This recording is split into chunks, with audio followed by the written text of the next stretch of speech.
How's everybody? How's everybody doing? Everybody all right? I hope everybody's okay.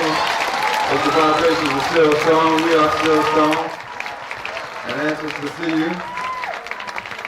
I'm glad that so many of you could come out and join us this evening to share vibrations with us. My name, of course, is GIL SCOTT-HERON.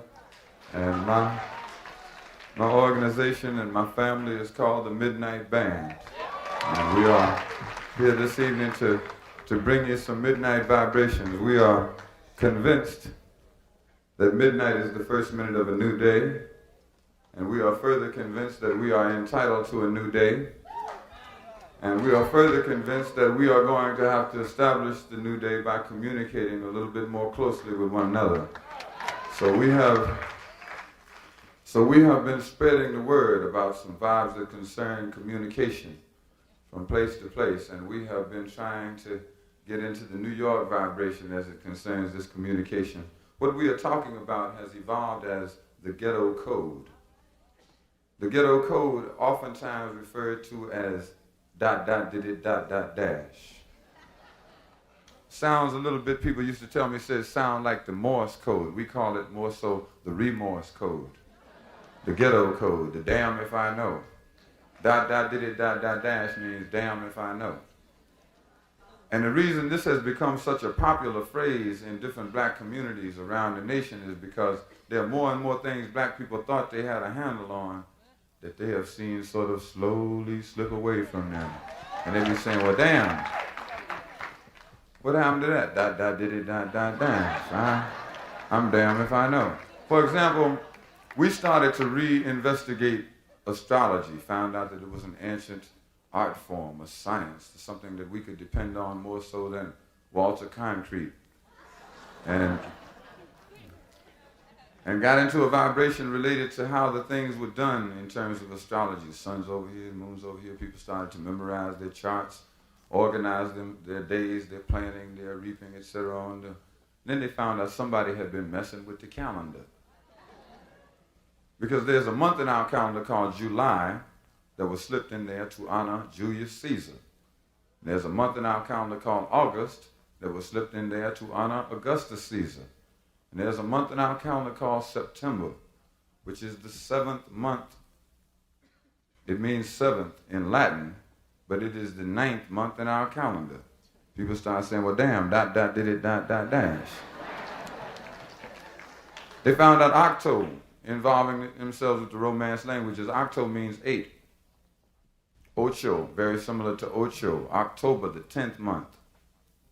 Nove, or Nueve for 9. November, the 11th month. Dese, or Diez for 10. December, the 12th month. ... Dash. Damn if I know. And I believe that the problem has originated right here in February. Nothing personal for those of you born in February, but there is something wrong with February. I have been watching February closely, and I have never quite been able to get a grasp on where February is coming from. Because it would seem that it take at least 30 days for it to be a month. The precedent has been established by the other 11 months having all at least 30 days. February, you get 28, 3 years in a row. If you make it, you get a bonus. February 29th. Why don't they make that January 32nd? March 30th. It's because they know there's something wrong with February, and they're trying to even it out while nobody looking. ... It's just like if somebody was to give you 4 weeks and say, here, you have 4 weeks of your very own. You take them home, unwrap them, you find out one of the weeks only has 5 days. It's not that you have anything against that week. It's just that you know white folks ain't gonna be no weekend. You're gonna go home Friday night, get up the next day, Monday, you're gonna have to go right back to work. You say, well, ... I got shortchanged. I had a week, but it wasn't quite a week. ... The same thing happened to me in terms of looking at the alphabet. The alphabet was originally called the alpha beta, and it was supposed to contain all of the symbols, and that's important, all of the symbols from alpha to omega. Alpha was the beginning, omega was the end. Alpha was the letter A, the beginning, omega was the end, the letter Q. But R, S, T, U, V, W, X, Y, Z They did not say that from Alpha to Omega was from beginning damn near to the end.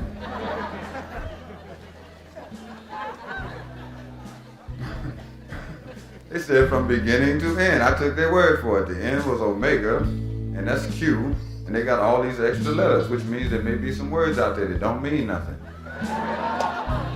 Somebody very soon may come up to you using the alphabet as it was originally intended, from Alpha to Omega, and say something like, dot dot diddy dot dot dash. Damn if I know. I ain't got the papers. The letter I would like to go into with you very briefly is the letter C. It is one of my favorites.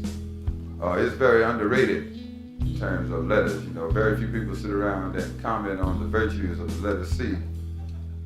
But it is the first letter in cash money. It is the first letter in Constitution. And it is the last letter in music. It is the first letter also in CIA. The CIA and the FBI, their noses pressed against our window pane, ears glued to our telephone. Why won't they leave us alone? Dot dot diddy dot dot dash. Damn if I know. CIA and FBI noses pressed against our window pane, ears glued to our telephone. Why won't they leave us alone? Trying to pick up on the ghetto code. Old-fashioned ghetto code, you remember, you used to jump on telephone and say, hey, Breeze, other me is Ann, how you feel, Zia? Is everything all right? Well, why don't you tell me about this PSI that needs out? You going? Breeze out on, why don't you bring me a near Zika BSI?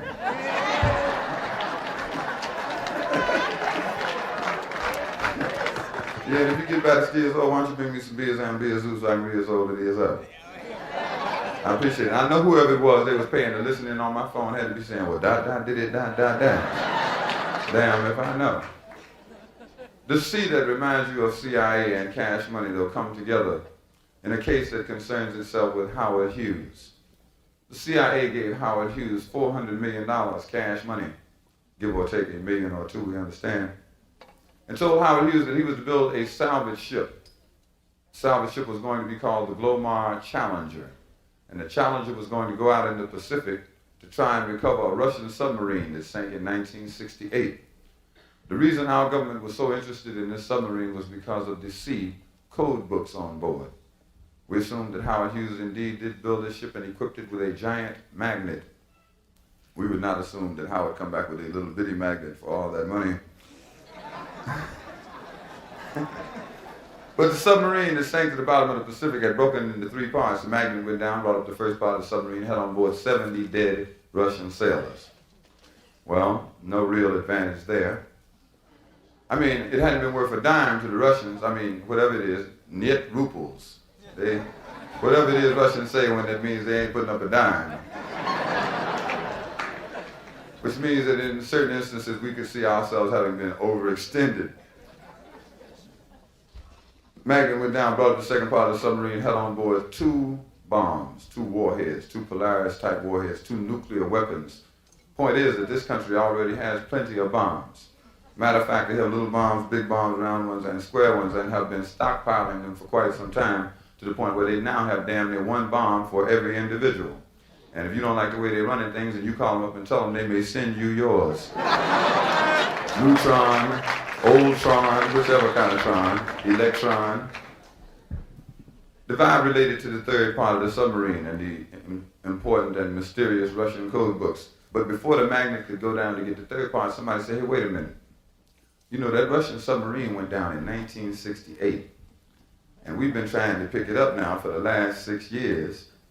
And everybody knows that when you lose your code books, you change your code. Which means that for $400 million, we had recovered 70 dead Russian sailors, 2 bombs we did not need, and perhaps Russian code books for codes the Russians weren't even using anymore. Somebody said, why in the world we spend all that money? Somebody else said, dot, dot, did it, dot, dot, dash. Damn if I know. Cash money may not be what you need right through here. You might need some explanations related to other activities, like the C might remind you of Cuba. The C in Cuba and the reminiscence of that reminds us that the CIA undertook a very secret project toward Cuba called the Bay of Pigs invasion. The Bay of Pigs invasion was very much repelled, but it did reveal C, clues that had to do with assassination attempts on a man whose name starts with C, Castro. The C might remind you of Chile. Over $8 million American spent in Chile by the CIA to help overthrow a man named Salvador Allende, who just happened to be a C communist. The C might remind you of the canal. Say what? The canal. The canal, the Panama Canal. There seems to be some problem in dealing with the geography of the Panama Canal. It's not really that complicated. There's a little bit of Panama over here. Then there's some canal. Then there's a little bit more Panama over here. But the Panamanians do not control the canal. You could think of it as if Amtrak came through your crib. You would at least want to know the man who was punching your tickets and have a very tight relationship with him. The C that reminds you of the canal could remind you of a covert operation, headquarter, base, CIA. Information related to C, Colombia, and assassination attempts and destruction attempts on a man whose name starts with C, Che Guevara. The C might remind you of the Congo. Say what? The Congo. The Congo? The C that reminds you of the Congo could remind you of how geography sometimes changes. Looking at the map of Africa today, where you see the word Zaire, you would at one time see Congo or Belgium Congo. Remembrances of this would remind you of a man who stood for African unity, a man named Patrice Lumumba. But somehow Patrice Lumumba was assassinated during a mysterious C coup d'etat. Other things that haven't been solved and haven't been quite explained to anybody's satisfaction, like, was it Lee Harvey Oswald over there, or is it Lee Harvey Oswald over there? Was he 5'8", 165 pounds, or was he 6'2", 205? Was he photographed with his passport in Dallas, or was that Moscow? Arthur Bremer, was he from Maine, Maryland, or Massachusetts? Was he captured in the Midwest or the Middle East? And if they always have a chance to photograph these people before they commit their crimes, why can't they stop them? ... dash. Damn if I know. But other problems we would still like to see solved, like JFK, you believe all that? RFK, you believe that? MLK, you believe that? Malcolm X, you believe that? All of this was some great big old C coincidence or just a little bitty C conspiracy. There are two questions that concern us very much about the letter C. The first one is the CIA. Who the hell runs that organization? The second one is, who runs this country? ... dash. Damn if I know. Brothers and sisters, thank you very much. The First Minute Experience, the Midnight Band. Thank you. Thank you.